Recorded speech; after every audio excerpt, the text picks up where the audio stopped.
Hey guys, hope you're doing well.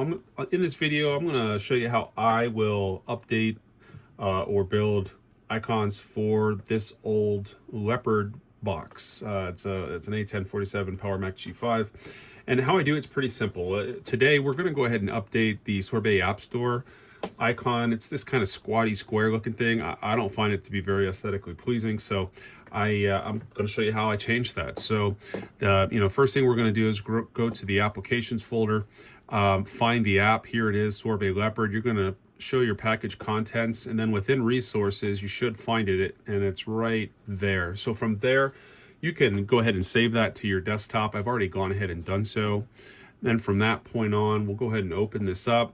Pixelmator is not going to accept a .icns file type, at least the version that I'm using off of the Garden.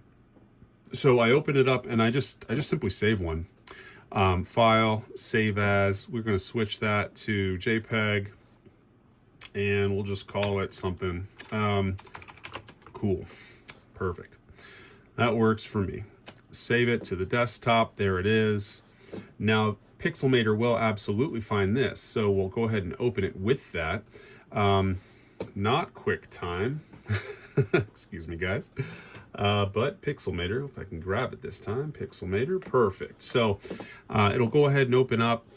We'll get that opened up here, perfect. And just to backtrack for a moment, what I'm using here, I'm using Pixelmator 1.5.1 and image to icon, or IMG to ICNS version 1.2.2. Both of these are free downloads off of the Garden, so go ahead and grab them, and that's what I'll be using for this video. Now I've got Pixelmator up with the app, with the icon of the app I want to make the change to. So it's pretty simple. In the tools, I'll use the marquee tool. There's an option. It says by default it shows rectangular. We're going to switch it to the circle, which I have done here, and then you just grab the portion of the file you want. That looks good, perfect. And you go up here. We're going to go ahead and cut it. Okay, and then we'll go to File, New, and we'll open a new file, and we will paste it. Perfect. Okay, so that's our new file. Now we'll go to the layers. We can delete this layer, and then from here we'll simply save this, but we need to save it specifically as a TIFF file, or the icon app is not going to see it. So we'll go down to the save box, save copy as not Pixelmator, rather as a TIFF file. Save it, and here it is. Okay, so now we can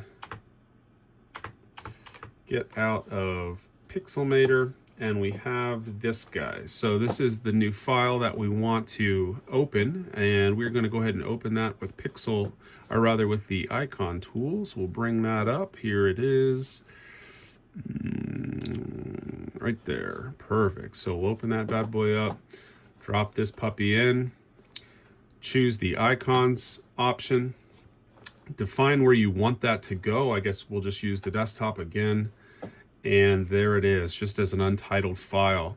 Then lastly, most of you guys probably know how to do this, but you would locate the Sorbet App Store and get info, and then right here you're just going to take this guy and drop it right over the top. Boom, and then that will update the icon. It may not update in the dock, so if that is the case, what you do is you just simply pull it out. It'll disappear, and then you grab this guy and you just drop him back in, and it will update the application for you.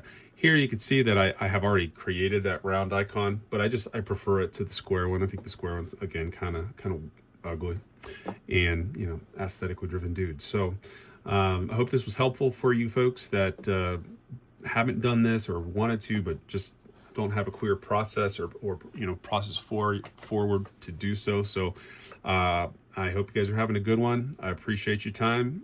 Thanks. Bye.